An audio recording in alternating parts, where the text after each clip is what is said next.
What does your role as Chief Product Officer entail there? So it's everything. It's essentially making sure that we're solving the right problem, and that we can turn that into like a business that can generate. I think if Flux was like 10 years later, it would have been successful. I don't think it was a timing question. I think it was model was the problem. I think that's the thing that I think these other companies just need to do different. I really want the construction industry to move forwards. And if I think back to myself, like I love design buildings, but the reason I stopped was that I felt that I couldn't be a good designer because weren't set up right.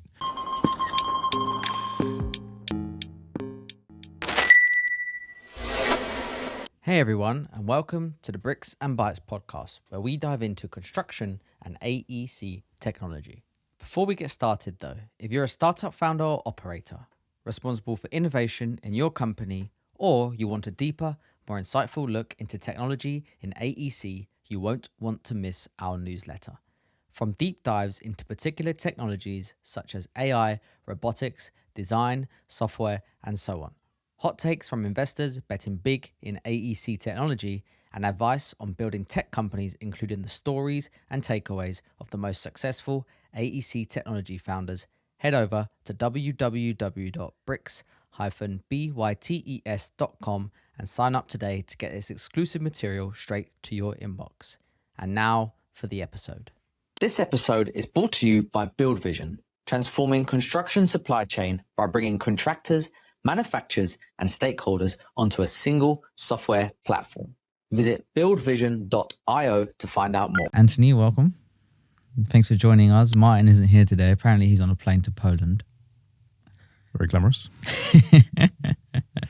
Okay, so yeah, could you tell us, just take a step back. So you're currently Chief Product Officer at a company called Building Radar, and that is how you got on our radar. Excuse the pun there, but I suppose it would be interesting to hear. You've been in construction all of your career, most of your career? Yeah, all of my career since I graduated in 2007. And even internships before that, but yeah. Yeah, and in many places around the world. So I think it'd be interesting to hear like where it started and then perhaps where you now got involved with the technology side of things. Sure, yeah. First of all, thanks for inviting me on the show. Really great to be here. So yeah, I guess like a quick brief history there is that like even before I started studying civil engineering, I still had a kind of real interest in technology, let's say. I was the first kid at school to write a website in HTML and all that good stuff. And so I always felt like I could very well have gone into a career in software engineering, but I love roller coasters and my career advisor back then said, maybe try civil engineering. I took that path. So, worked on a construction site with Costain for a year before I went to university. But it was really after graduation, I joined Arup here in London. And I was immediately kind of thrown into the world of computational design. I was working on a project called the Helter Skelter. If anybody remembers that nickname, it's now the Bishopsgate Tower, the second tallest building. I can lay claim to the foundations. Very good. That's my design, but the top part got value engineered after 2008. But yeah, I was really just using a lot of like Grasshopper, kind of like connecting things with Tekla and also like Revit back at the time as well, just streamlining workflows. And that just kind of became my bread and butter. Financial crisis happened. I saw that writing was on the wall. Skyscrapers were going out of fashion in this country anyway. So I moved to China with the Arup Shanghai office out there as well, where skyscrapers were very much still in fashion. And it's kind of a different challenge out there because the economy was booming at such an incredible rate that we had so much more work than we had kind of staff to deliver it. And that's kind of where I immediately reached for like digital tools. Like I was going to start scripting things and automating the creation of our finite element models, all that kind of stuff. And that was really fantastic. Worked on some huge projects, really great experience, particularly with Arup. But I started to get a little bit frustrated with the tools I had access to. It felt like they weren't evolving, and it felt like they were actually constraining my ability to design buildings, right? It was more like, you want to do an inclined floor slab, but sorry, Revit doesn't allow you to draw an incline. And it's like, hang on a second, who's designing the building here? Right? Revit. Exactly. So kind of again, it came to the point where it's like, you want to fix things, you've got to go and fix them, right? And so I was very fortunate that I started reaching out to a company called Flux that were coming out in San Francisco. They just spun out of Google X. What was the year was this roughly? This was probably around, let's see here, 2015, around the time. Yeah. And it was just kind of like, all I knew was that they were doing something in construction and they were coming out of Google. And that was pretty much already good enough for me. Yeah, that sounds good. And I was very fortunate. After a bit of persistence, I was on their radar and they were like, okay, this looks like, our target customer. Let's bring on the team. And so, very grateful for the people that gave me that opportunity. I was actually the first person from industry to join that team. And they had a lot of access to kind of industry partners, of course, but it was really great to kind of be inside and be like this kind of user within the office. And my job there was as an application engineer to really kind of try and take the product out there and apply it to the industry. Things happen with Flux. I think we're going to talk about that. Yeah, I'm looking forward to that. It's come up quite a lot in the previous discussions we've had with a few people, design, and particularly in the architecture tech side of things. Yeah. We will get there. I'm glad people haven't forgotten in a way, because like there's so many lessons I think that we can all benefit from and kind of like move forwards. But over time that then became something called Helix when I moved then into kind of a product role, and I've been kind of in product management ever since. And then after Helix, spent some time at a company called Outer Labs, and then eventually where I am today with Building Radar. Okay, as you mentioned, we will get on to Flux, but Building Radar is also, I hear through industry people, that is quite an interesting company. So could you just tell us a little bit about what Building Radar does and your role there as Chief Product Officer? Sure. So Building Radar essentially is a product to help construction companies, all types of construction companies, win more revenue. That's kind of like the elevator pitch. What's that mean?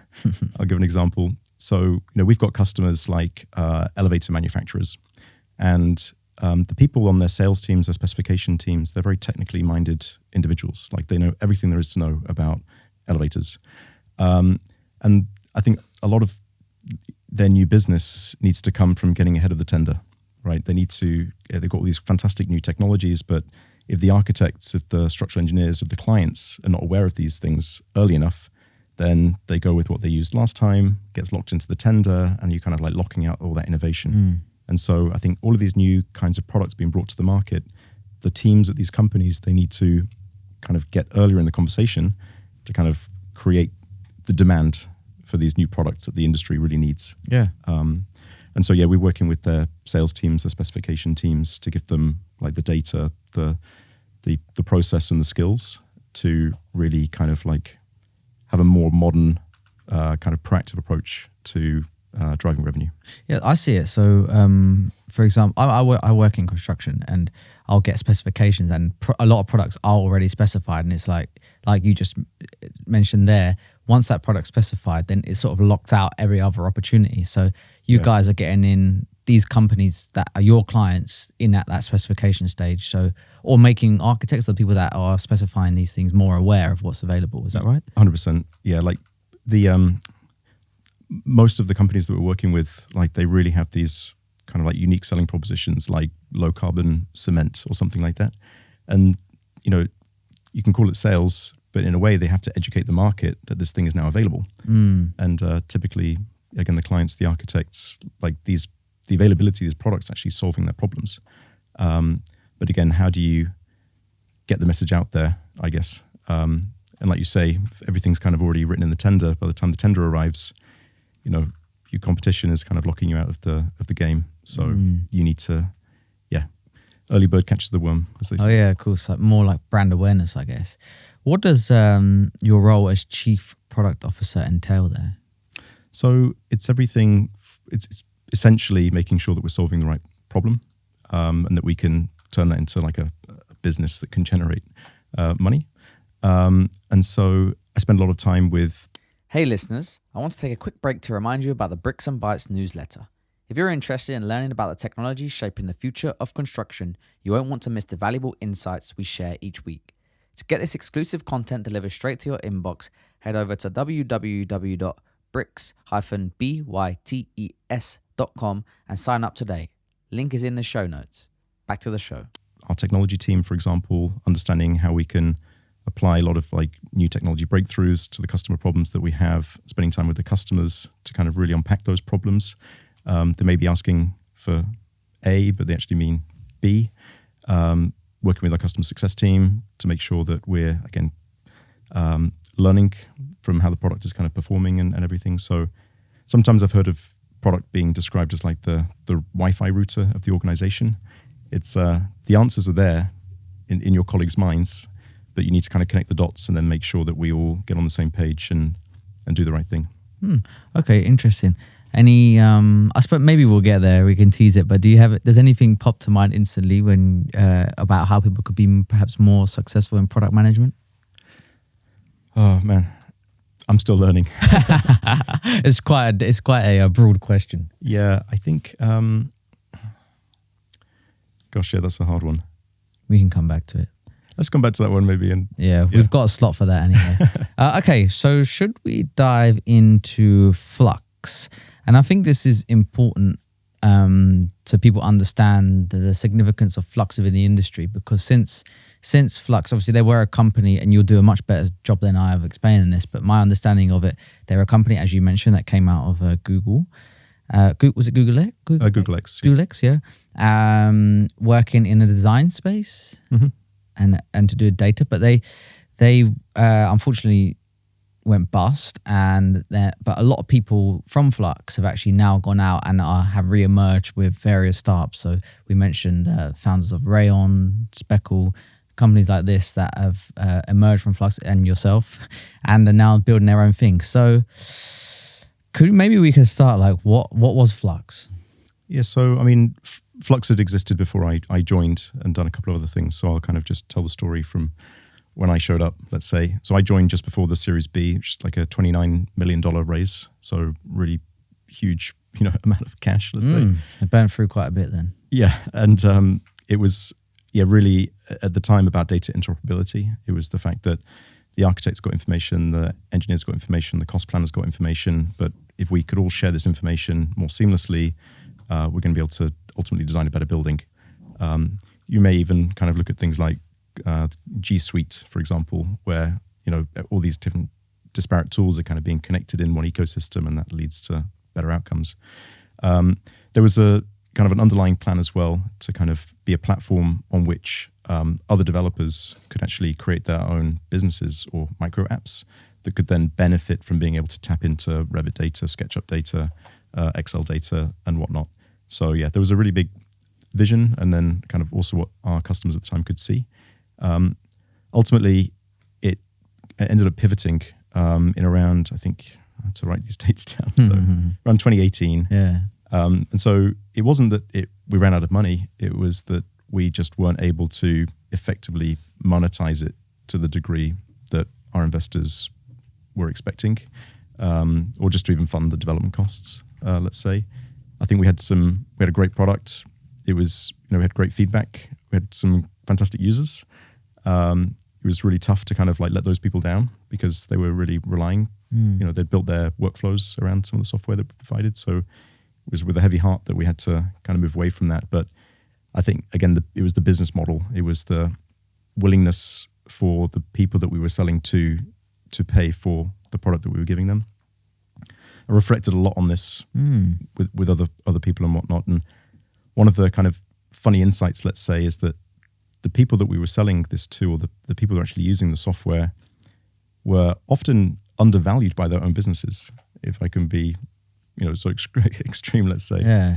Because like I was the user, but I was kind of like frustrated that there wasn't really a clear, a promotion path ahead of me, for example, as like a computational person in an engineering firm. And so, yeah, I was like, well, I'm going to go and join a tech company. And so a lot of the people that we were selling to also probably wanted to come and just join another tech company. And I think that's kind of like, that was one of the fundamental problems there, that maybe other people in their business didn't realize the value that they brought to the table.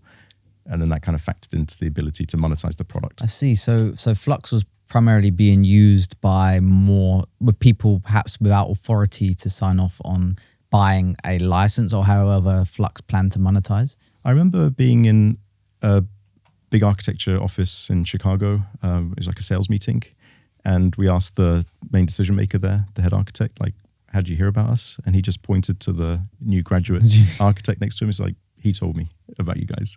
Yeah. And so I think that, again, like the people that really like held the purse strings at these organizations didn't really understand why it was essential software to kind of empower the new generation, let's say.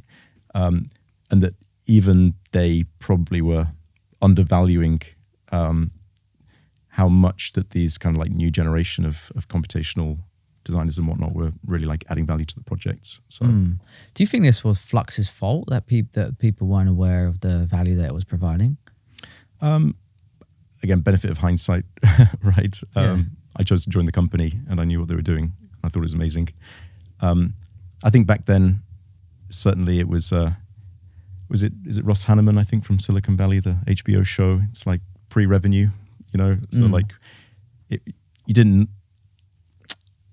was kind of like, we'll build a fantastic product and then we'll monetize it later. And I think that maybe people coming out of Google that worked quite well, maybe in the more like B2C kind of market. But I think in B2B, you got to think about that from day one. And often think as well about the life cycle, or like the average lifespan, let's say, of a AEC startup and the average lifespan of a construction project. And I'm sure you can guess which one's shorter. And again, if we're not, as construction tech startups, if we're not thinking about building like a healthy revenue base from day one, then I think the people that you're selling to, they've got every right to question whether your product is still going to be operational by the time that they, again, like top out or whatever it might be. Yeah, we were speaking to someone yesterday, and he was an ex-CEO of Autodesk, Amar.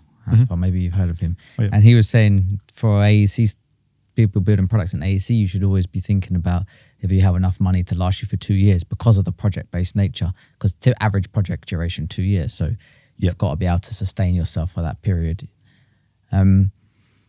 So people using the technology, so Flux, just to understand, they had users. So there was, as far as like, if you're the CEO looking at this, you're like, okay, we've got users, people are using the product, so there's definitely validation in terms of what they're building, but monetization never came. So do you think that it was a timing issue? Do you think that if the Flux was to be built in today's age, and I say this because we noticed these companies that are now not spinning out but have popped up and had worked there before, are almost trying to, I wouldn't say replicate, but like definitely build on the foundations that Flux went in of. And as the people that are now deciding to buy and pay for this technology become more aware of the solutions, they might be, and solutions and benefits to those solutions, they might be more willing to pay. So do you think if Flux was like 10 years later, it would have been successful? I don't think it was a timing question. I think it was the business model was the problem. I think that's the thing that I think these other companies just need to do different and figure out, I would say. As in, go aim for revenue like quick, as quick as you can. It depends on what their runway allows, but they can't leave it as like we'll solve that problem later. You got to really bring that one up front and figure it out. Because, like Flux was not short on money. Flux was not short on incredible engineering talent. Just couldn't get the business model to work. We'd hear things like users were sharing logins, for example, and it was like, come on, like, it's like, it's not too many bucks a month. We also did some professional services as well, like building apps on our platform with particular clients. And they're often very happy with the results. But again, it was this, okay, now this application is running, like, are you paying us like a portion of the, your revenue now, or like ongoing maintenance costs? And it was again very just very difficult to have those kinds of conversations. Like, so I think that again, like, this is really the question you got to ask. Flux was in some ways maybe a closed system because we were built on top of other proprietary technology. But even open source projects today, when I hear from our engineers, if an open source project stops being maintained, it's no different, right? Like, you're building a house on the sand. And so I don't think it was really, that was the issue per se. Again, it's how do you monetize this thing? It really is Yeah. just all about that. Yeah, I'm curious. I'm curious. I suppose people didn't pay because they didn't have to. Maybe is that right? We had a freemium model at the beginning, yeah. And again, I think that when we introduced pricing, and there was kind of like a little bit of reaction, from the Twitter sphere at the time. I think looking back, the problem was like they shouldn't have had to care about how much this thing cost, right? Like the boss should have cared about how much this thing cost. And again, I think in retrospect, there wasn't a lot of surplus money in these teams to spend on more technology. And again, maybe my kind of like off the cuff remark here would be that if they had an extra £1 or $1 to spend on something like Flux, a certain technology company would probably just raise their prices by £1 or $1. You probably guess which one I'm referring to. And so it's this, I think we should have spent more time talking to the people that held the purse strings at those companies to kind of like educate them as to why giving their staff access to this tool was going to benefit the delivery of their project or their internal operational costs or things like that. So it sounds like business model issue, great product, great team, perhaps go to market was just failed upon. We were selling, the users were the right users, but we were having sales conversations with the wrong people. Yeah, interesting. So who should they have been talking to? It's that probably leads me on to another topic actually that comes to mind here. Yeah. And that is that the starry-eyed dream that I subscribe to was this free flow of information, right? Like if we can, the architect and the engineer and the client, we can all share information freely, we will be able to design better buildings. It's a simple fact. But the hard reality is that they don't want to share the data. Like they don't want to share a single byte more than they absolutely need to, because they're exposing themselves to contractual risk. If I have a free flow of information, I show you some grid lines that are not correct, and now you start spending hours designing on those grid lines, turns out they were wrong, you're going to be coming after me with a claim. And so I think with project delivery and kind of thinking about like charging by the hour and these kinds of things, like it's just fundamentally difficult to sell a collaboration product into a market that is literally incentivized to not share. Particularly when a lot of the revenue is coming from making claims against one another. Like, why would you be transparent? It's interesting. It reminds me of a conversation we had previously where people issue these manufacturing drawings that are not for manufacture. They don't want to take the liability on like modular. I think it comes up more in the modular space. There was a really good quote actually by the CEO at the time when we did the pivot. It's always kind of stuck with me. He said, in construction, there is grease and there is fat, and you need to be careful which one you take out. And I think that was the problem, like with the way that the industry is today. Flux was removing the grease because people didn't want to be transparent. Like the users wanted to be transparent because they were the enlightened, ones with the dream that things can be better. But the organizations in which they operated were not ever going to permit that kind of information sharing. Interesting. So it's like a little bit of like, I'll say it, maybe corrupt. Corruption is probably a very strong term, but we're probably not bordering too far away from that. It's incentives, like I feel that a lot of, good engineering companies or great architecture companies, it's really hard for them to kind of differentiate against one another, and they're getting hammered on the margins. I don't know many architects or engineers that claim to be overpaid, let's say. And again, they're getting squeezed at the margins, and the business model needs to change. Like why, with all these opportunities to automate design and calculations, like why are we kind of estimating projects by the number of person hours that are going into the project? When I was working in China, I really saw a dystopian future where people were paid by the drawing. Come on, like exactly, like it's like, what about getting paid for good design? Really going back in history, I've seen contracts where engineers were paid based on the steel tonnage, a percentage of the steel tonnage. So I said to my boss at the time, I was like, well, what's the incentive for us to reduce the steel tonnage for the environment. Like we're going to get paid less. And it was, I think that's where it starts, it's like KPIs, right? You pick your KPIs and then people start behaving in a certain way. I do think that there have been some kind of like green shoots of potential, like what happened. I always think about what happened at Terminal 5 Heathrow, where the BAA client just kind of essentially said, right, everybody's going to come and like collaborate freely. Like you can't point the finger of blame. Everybody's profits were ring fenced, and it was on time and on budget. And when I speak to people that worked on that project, they were just like, this was something different, So I do think there is a way, but it's a big industry. It's a big, and so many culture issues as well.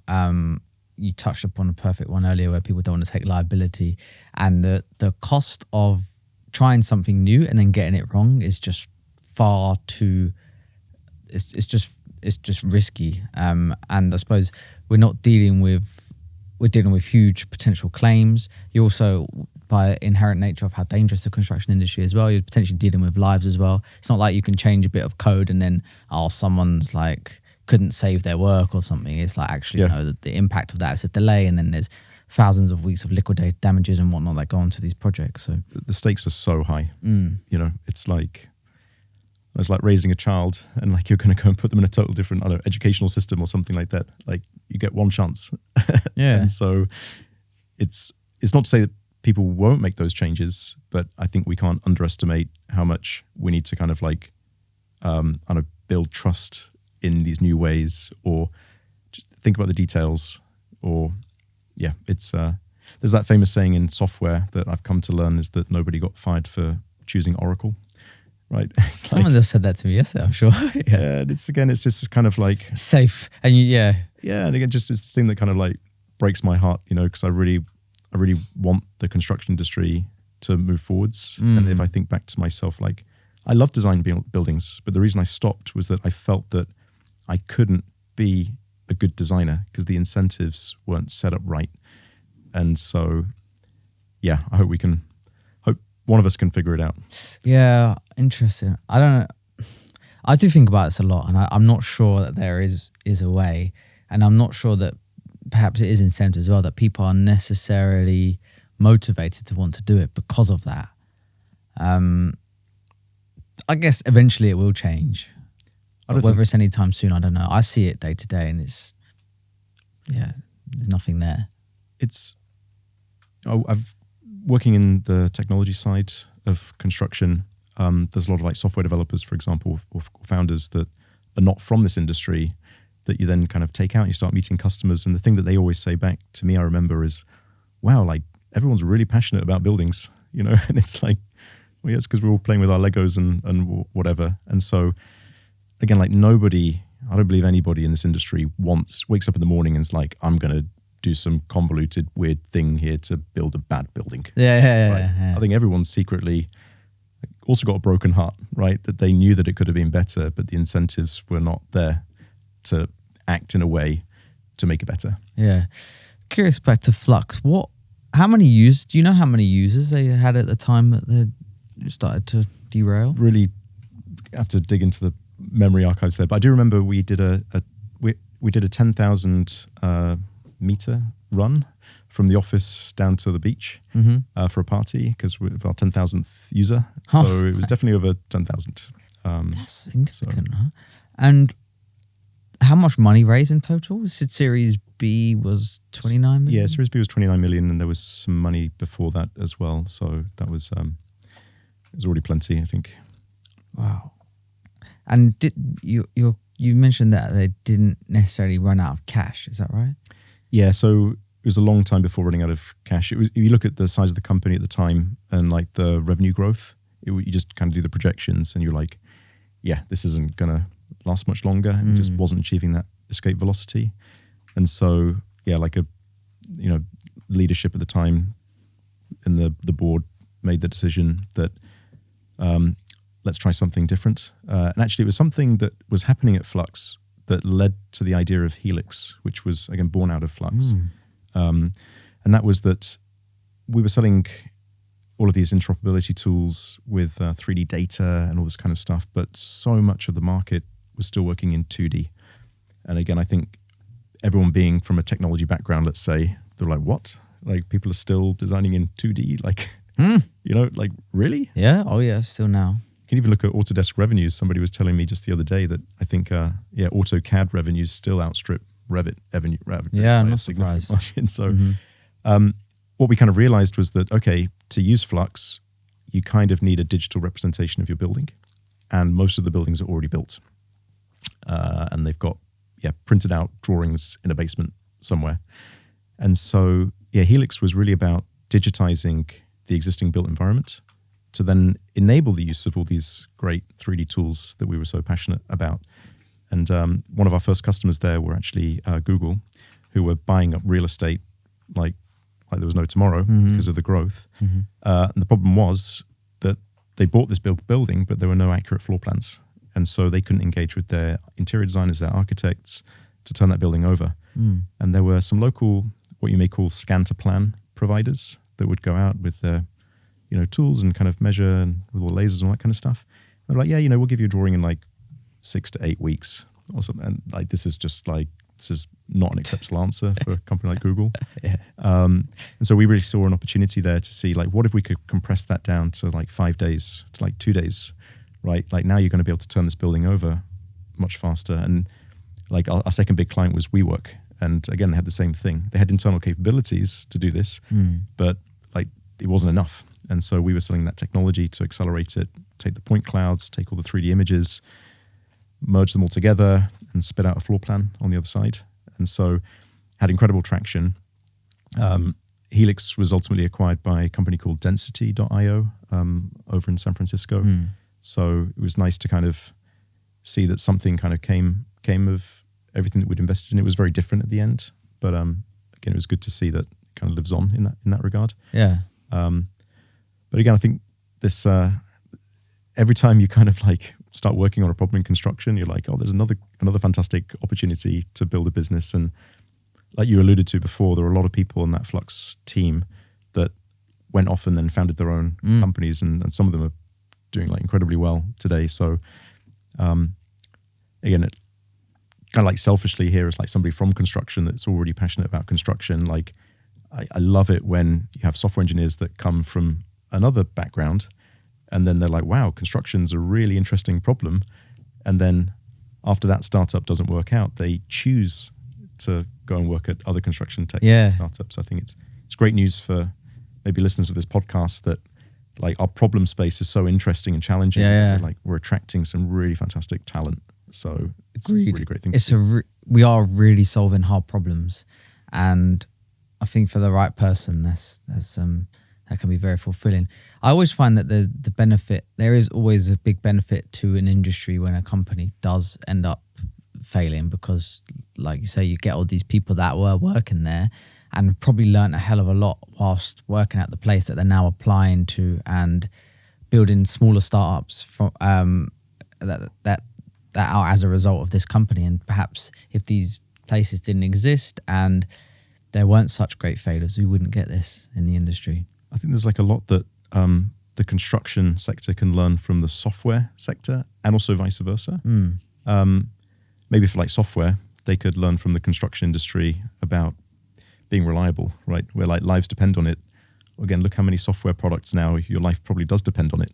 Oh yeah. And then on the flip side, just kind of like sharing knowledge and building on top of others' knowledge, standing on the shoulders of giants, they say. And what I mean by that is like every company I've ever worked at on the tech side, if something goes wrong, you do a post-mortem. Like you take time to sit down after it went wrong and you fixed it, to say, why did it go wrong? What can we learn? How can we make sure it doesn't happen again? And if you look at the construction sector, like it's project-based industry, and it just often felt like the same mistakes again and again and again. And it just, I think because the teams are always unique, right? With a startup, a problem happens and then the next week it's the same team. So you can kind of institutionalize that knowledge and that improvement. So I acknowledge it's very difficult in construction, but maybe that's something that like the institutions could maybe be helping facilitate. There is a good example actually in construction with I think it's SCOS, which is it's like an anonymous reporting system for kind of like near misses, and then they kind of like distribute that information out to engineers to make sure it doesn't happen again. But I think could be so much more of that happening, I think. Yeah, because you have a team, and then that team may have enjoyed success on a project. They may have actually not enjoyed success, but they've worked together for 2 years. Yep. That team finishes the project, everyone just goes, Disbands. Yeah. and then probably never see each other again. And a lot of the internal like technology tools that you often develop are then just kind of like left by the roadside. And again, like big projects fund some really interesting kind of like technological innovations. But when you're in a project-based industry, there's no funds to then market that tool to maybe other parts of your business. And so again, I think there's a lot of value left on the table there. But at the same time, project-based industries, they're not software industries. Like the business model is different. And I think that, a lot of people, I think, trying to figure out how to, make the most of this value that's being created. And but again, like the hard fact, especially look at the economy today, this is, again, just what people say, right? When the economy turns, make sure that you're billable. And so again, what's the incentive to these kind of like tech-forward thinking people at these more traditional firms to take the risk? Because, financial crisis, they're the first one out the door. Do you have any silver bullets? Just keep trying. I think so something that I've tried to do myself is that, I tried building technology like within an engineering company. But the challenge was that it only really benefited the project, and there was no kind of like incentive or finance to try and distribute that tool around the company. It's not to say that people aren't trying, but like it's just that's the challenge that you get. Working at like venture capital backed companies, for example. I mean, Flux had some great technology, but like that wasn't going to be the return on investment, and so we had to go and do something different, and maybe like an incarnation of Flux that had more modest ambitions, maybe very successful. When I worked at Outer Labs, which actually founded by some of the people from Flux, the main business model at the time was professional services, and so we were building some really fantastic software for specific clients, and it was great because you didn't have to worry about like adoption, and you could like really tailor it to that specific problem. You had so much access to the end users. But then again, the downside is that client benefits, but the industry as a broader whole does not benefit. And so, I think just keep trying different angles of attack. But I do think that the biggest challenge for us is like in construction technology, it's not the technology. There's 20 years of technological innovation just sitting there ready to be applied, let alone looking at generative AI. It's the business model. It's how do you sell this into an industry where projects can take 20 years to deliver? How do you sell this into an industry where, like, is the project buying this, or are the companies buying this, or is the client buying this? And it's just such a complex kind of ecosystem of decision makers. And like back to building radar, right? It's sales for construction, right? Like I'm not looking at drawings and BIM models anymore, but I'm realizing that actually like this is a really interesting way to look at the industry, like how decisions get made. And so I'm just gonna keep trying from different angles till hopefully I'm on the team that kind of cracks the nut. Yeah. But you're actioning what you say, which is nice to hear.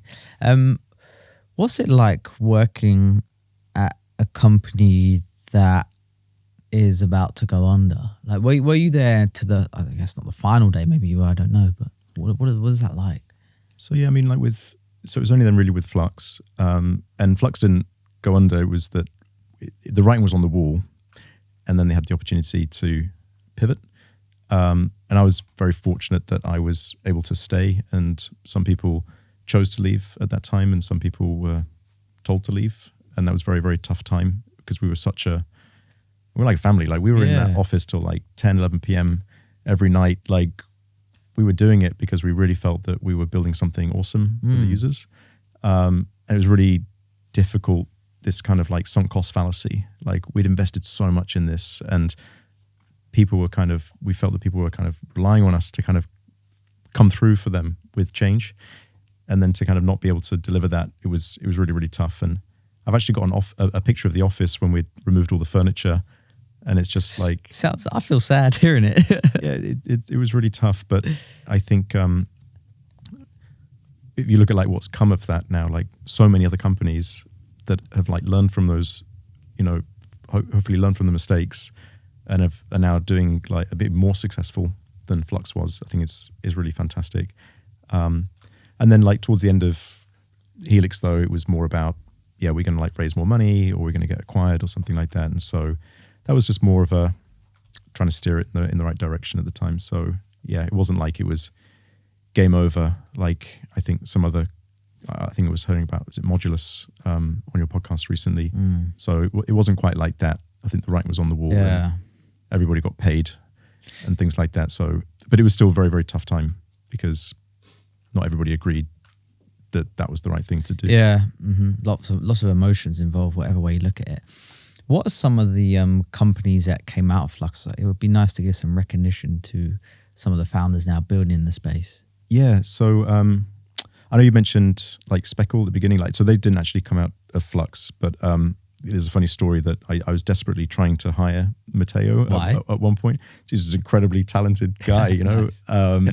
But it wasn't possible. But used to talk to those guys a lot. So I think although it wasn't born out of Flux, like I think that we were both focused on the same kind of problem and taking very different approaches. And so I feel like there's like a spiritual link there or something. And so they're great guys.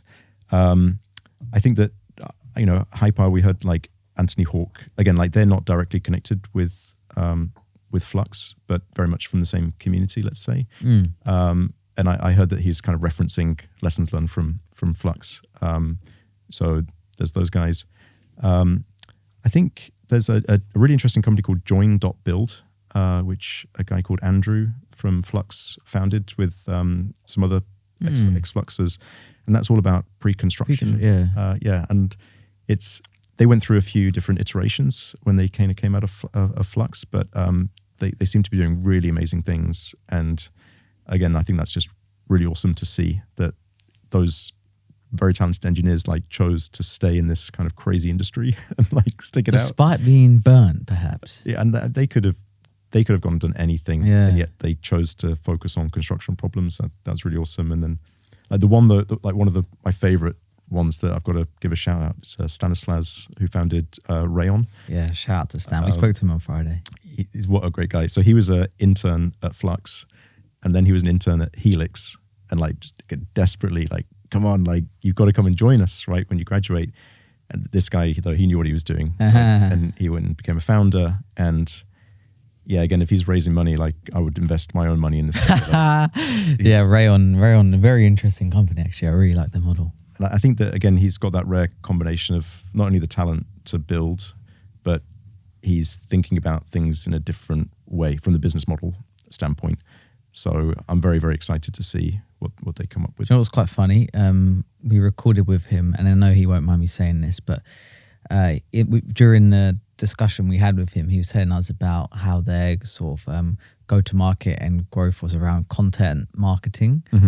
And I said to him off air, I was like, who does your content marketing? Because he's always interested to know these people. And he was like, I do it all. It's like, oh, okay. Yeah, I get those interesting. I get those same emails, and I'm like, wow, like, this is, every time I go to LinkedIn, I'm like, okay, so you must have like 50 employees now. Yeah. Like, no. I do everything.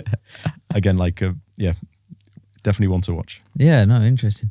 So to conclude, like just to maybe bullet point the lessons that we learned. So from Flux, it was really about this is actually something that you wrote down before, but you also mentioned how great software for one type of user is not enough in construction. Ability to share data. So assume problem versus willingness to share data. So people are not actually willing to share data. Yep. Try and build revenue fast. Yeah. Sell to the right person. don't just we'll figure out how to monetize it later. I think you can't get away with that in this industry. Mm-hmm. Anything else that we miss? No, I think that maybe, again, I know that a lot of other people from Flux, like, very happy to share the things that we tried and learned with other people. And so, just a lot of lessons learned, a lot of lessons to share. So let's try and learn from each other, because I don't think we've got the time to make the same mistakes twice, right? This industry needs help like yesterday. So let's just kind of get over the pride or anything like that, and just keep trying. Talk more about what went wrong. So yeah, no, for sure. Some valuable lessons. Okay, product. How do we build great products? Let me just quickly Google that. Good ChatGPT. Yeah, I suppose we've got some points here. So the impact of circumstance on the ability to build a product in AEC. So the pros and cons perhaps of venture capital.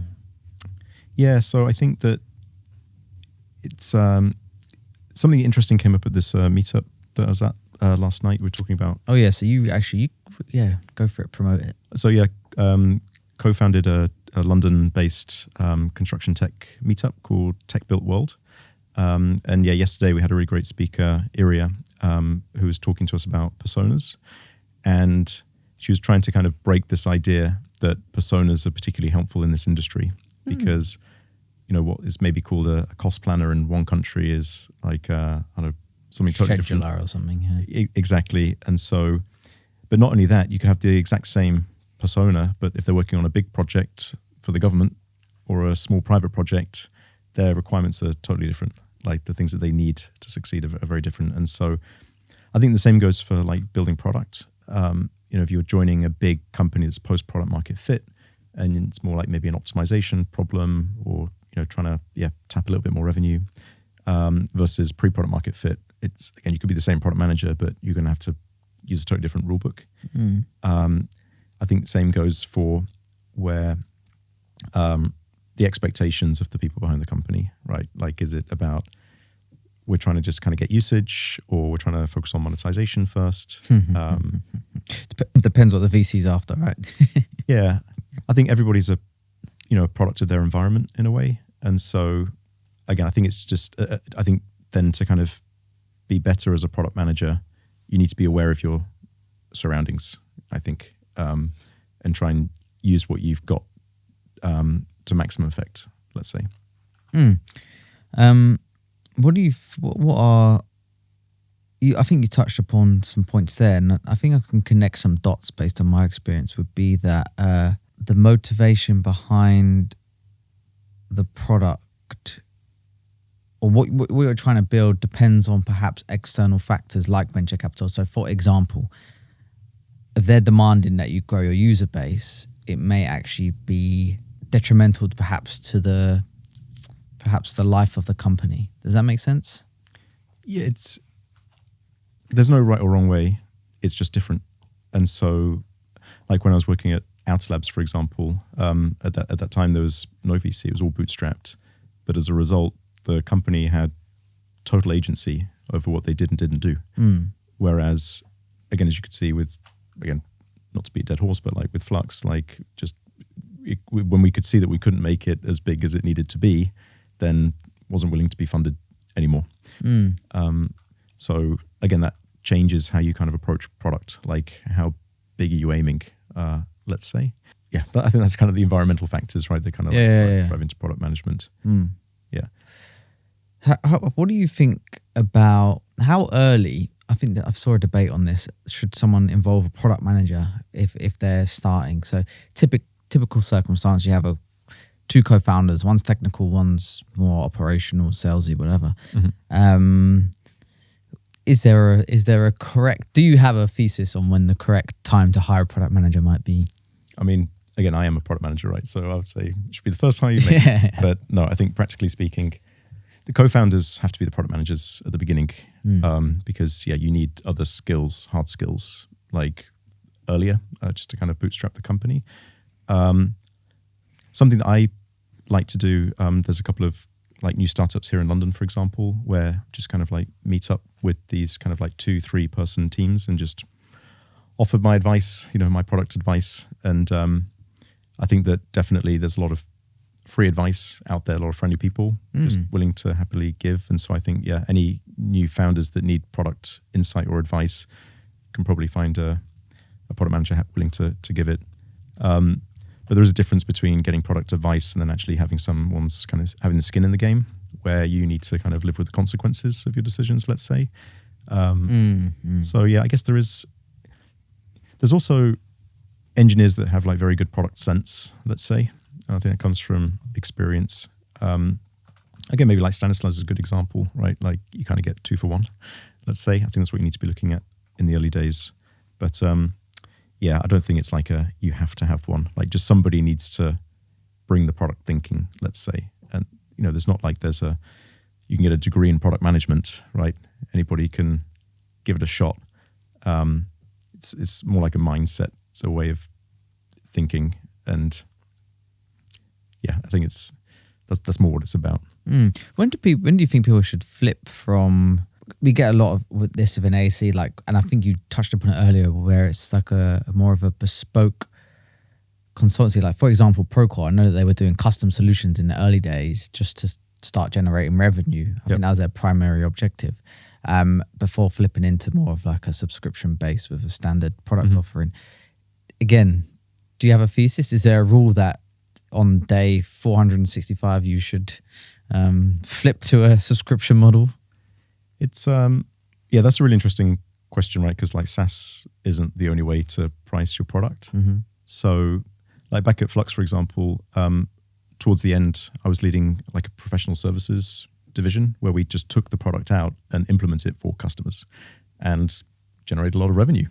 But it wasn't the revenue that the investors wanted to see. They wanted to see subscription recurring revenue. If you look at something like, interestingly, like Helix, where we were digitizing existing built assets, we wanted to sell it as a SaaS product. Like we'll digitize your building and then we'll host it online. And, maybe in the future you can kind of like have additional like value add tools, for example, but they just wanted the drawings, And so the main element of pricing was really price per square foot.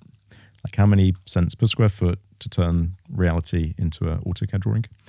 And there were still ways that we kind of had like subscription in the rate that like a client could have like a 5 million square feet every X months and things like that. And so, I think sometimes we kind of like over-fixated on pricing like SaaS, and there are other ways. I think we've got to find what works for this industry.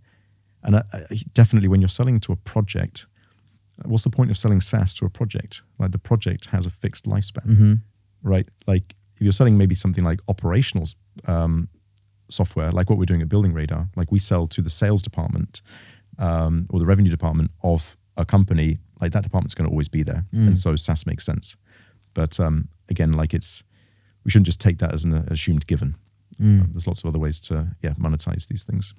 There's such a strong debate, long and ongoing debate about the right pricing model, and people have tried, and I think even the people that are successful in the world of AEC tech, they still don't like their pricing models. They're still like, I get shit from my customers from it, but it is what it is. I'm trying not to kind of like just regurgitate all the product management, one-liners you can find online, because I think it's so cliche. But maybe if I just indulge myself in one, go for it. It's like, it's very hard to kind of find a metric for product market fit. It's kind of like well known. I do think that the best one is that whether somebody's willing to put their hand in their pocket and give you the money at the end of the day.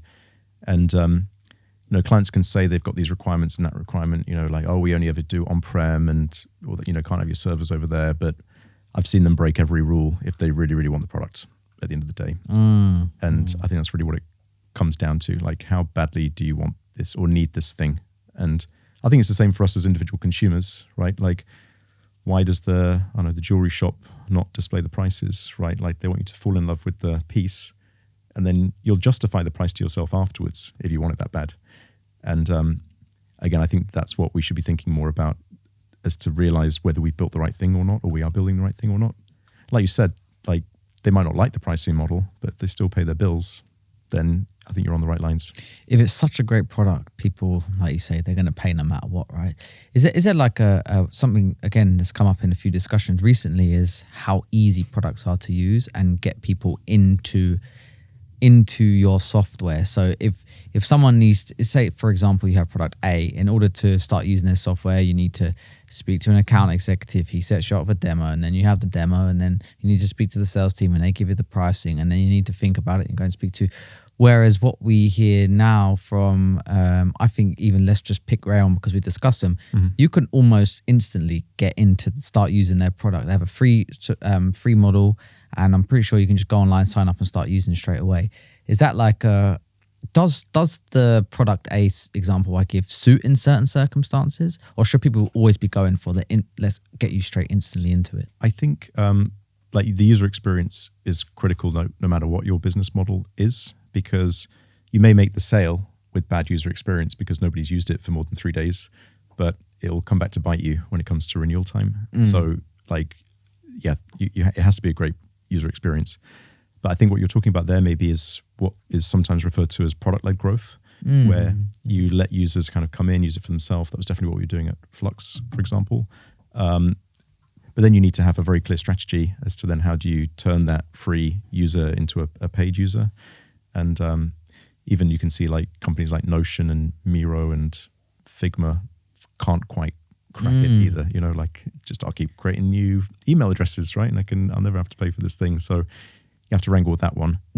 Tempemail.com or something is it's a great website. Exactly. So I think those are just like very different things. But you'd be surprised like how uninterested in like the user experience the buyer of the software is. And so, but at the same time, 1 month in, 2 months in, you do a business review and the users are not logged in and started using it, then again, the questions are going to come sooner or later. So a useful, usable product like matters regardless, but it doesn't always have to factor into the sales process. Yeah, and it still needs to be a well-rounded and thought about approach, right? You can't just go and do product-led growth, as you say, and say, that's it, it's done. Yeah. You've got a note here, building tech from within an AEC firm. And I suppose I can maybe give some thoughts on this. We spoke to a large, I don't know what you call them, incumbent maybe, but a large architectural practice, and they build technology in-house and they use it in-house. They don't sell it externally. And their point is that it gives them a competitive edge. I think that's totally valid. I'm pretty sure I can guess who you're talking about, because there were certain companies that wouldn't buy Flux, for example. And maybe that was the right decision in retrospect. But I mean, you look at Apple, it's the same thing, right? Like they try and build everything in-house, but then sometimes they get caught out and now they're having to license OpenAI, whereas Google's got, Gemini and whatnot. And so it's swings and roundabouts. I think it's good that different companies are trying it different ways, because then whoever figures it out, then everybody else can copy them. So, but yeah, I think it's important to try new things, try new ways. Definitely. What do you think about? We can just do some quick, maybe we'll quick fire this. There's definitely there's one topic I'm really super interested to talk about. Go for it. So obviously, I started my technology career in the Bay Area. Yeah. And it was this kind of like, I don't know, just felt like just by being there somehow that, the companies or whatever were just, I don't know, just had this God-given right to believe that they were going to be the ones that made it. I still see companies today, they kind of have like fake San Francisco addresses, just to kind of a bit outsized, let's say. But then, I started a family out in the US. I kind of like wanted to raise my kids back here in the UK, and so kind of moved back here for personal reasons. But I've kind of got this like real kind of like underdog attitude now, right? Like I really believe in like the European tech scene. Yeah. Like, we can do it as good as the Americans. And so whenever I hear about companies thinking about moving out to the States, or like that's kind of like a necessity to grow, I'm kind of always trying to like talk them out of it. I think what I realized when I was out in the US is that very few people were even Americans at the company. Like so many of us were immigrants on green cards and visas and all this kind of stuff. And so it's not like it's, about the upbringing, let's say. But I think in retrospect, it's it's the culture of thinking big. So I could be in a coffee shop in San Francisco and somebody's talking about 100 million, opportunity and whiz bang something or other. And like, I would be like, oh, I wonder what they're talking about. Whereas I think if I overheard the same coffee conversation here in London, I'd be like, and like, this is where we've got to. Usually talking about relationship problems. It felt like you could say like totally crazy things out in the US and people's first reaction is to take you seriously. Yeah, dare to do. And I think here, like, it's just sometimes we almost feel like we don't allow ourselves the right to dream big. Yeah, I agree. So yeah, I do think that, I mean, maybe it's different when you're like scaling and access to capital and those kinds of things, but like, you can see it like there's lots of great, the VC money is there. There's a shortage of ideas. Like the talent is there. I think that there's like this glass ceiling that maybe we're imposing on ourselves that we're not allowed to dream as big as they do in the US. And so I will add some weight. So we recently had Dustin Devan on Bricks and Bytes, and he sold his company Building Connected to Autodesk, and he said at the time he couldn't have done it outside of San Francisco because there was such an advantage of being there. Like he could pitch people in coffee shops and raise money for it was as, I would say, simple as that, right? But nowadays, 2024, whilst he's still based in San Francisco, he's now building a new company, and he says he doesn't need to be in the Bay Area in San Francisco. He's got a distributed team across the US primarily, and he says location is not really an advantage. I think it's specifically for construction. If anything, maybe the UK or Europe is at an advantage. Like the US is, it's a very distributed population. And when you're looking at things like architecture, engineering, where every different state has its own regulations, where general contractors, general contractor on the East Coast cannot do jobs on the West Coast. Whereas in the UK, for example, you can literally drive anywhere in less than half a day, essentially. And so the density of customers in the same space, all operating under the same regulations, it's actually maybe a better market to kind of like start the company. I remember our CEO back in the day when we kind of were doing a sales trip out to London, and he said, I can't believe like how many architects we're able to meet just in one day. Yeah. Because, you've got to go to New York and you see a few, and then you've got to go to Chicago and you see a few, and then you go to, Dallas and you see a few. And you've now covered a distance bigger than the entire of Western Europe.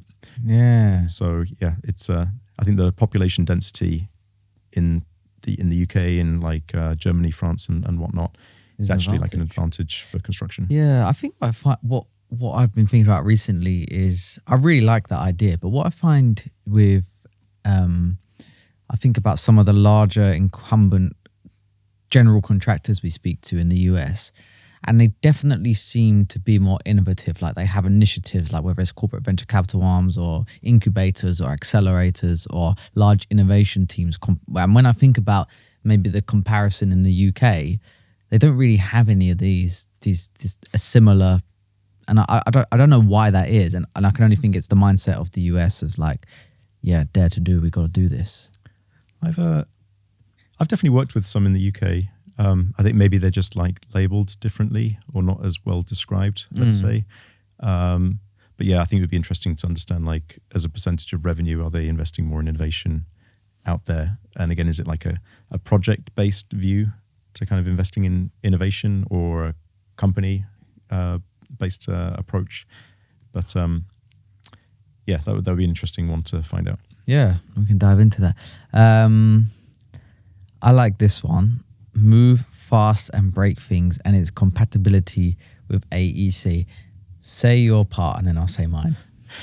So I think coming from construction and then going into technology, and you're kind of like trying to figure out what are the lessons here that apply to our industry, but also not falling into the trap to thinking that we're special. Like, is there something so special about construction compared to like agriculture, for example, when it comes to technology adoption? But yeah, definitely this like the kind of attitude that you can throw around, like, we'll put this thing out and maybe it'll break and then we'll just roll it back and it'll be fine. You can't get away with that in construction. Like, I remember a piece of software we had, and then it corrupted a Revit model, and now that was like going to jeopardize their ability to kind of hit a deadline. And like, you can't just roll that back, you know? And so you have to be very rigorous and serious about the potential ramifications that your innovation is going to have, because these people are depending on you, you know? And so, again, it's not to say that you can like throw the idea of innovation or trying new things out of the window, but I think you've got to talk about it with a level of like maturity as to the actual risks that your customers are taking by trying something different, because it's like, their reputation is on the line. They've chosen to bring you in as a partner, and you've got to respect that like 100%. What do you feel about testing environments? So if you do that in software as well, right? And it's obviously way cheaper and a lot more feasible within the software world. Construction, it's not so simple to go and like have people design stuff in a virtual place and then perhaps even build it.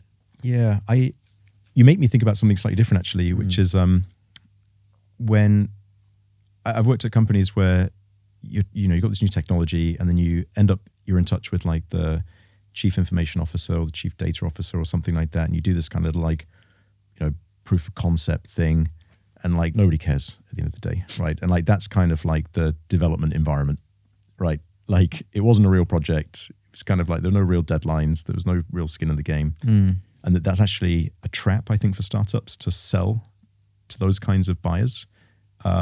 And it's something like building Radar, for example. Like we never sell to like that kind of persona at a company.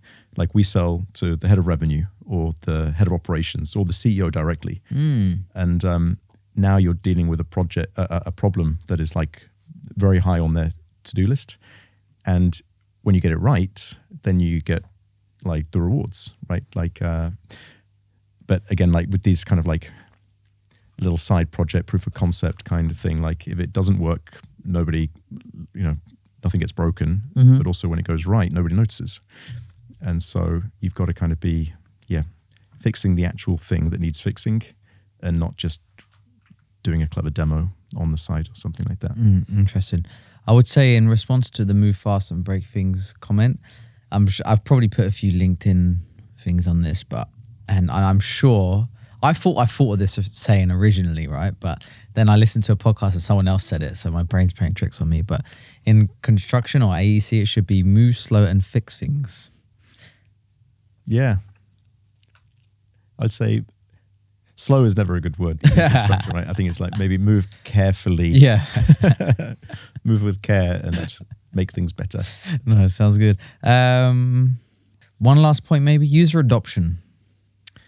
Yeah, like this, I think, is one of the biggest challenges that I didn't realize when I first moved into the technology sector, because essentially I was an early adopter, right? I was the kid that could have gone into software, right? And so give me the latest version of Dynamo or Grasshopper or Excel or whatever, right? And I'm just playing with all the new features and things like that.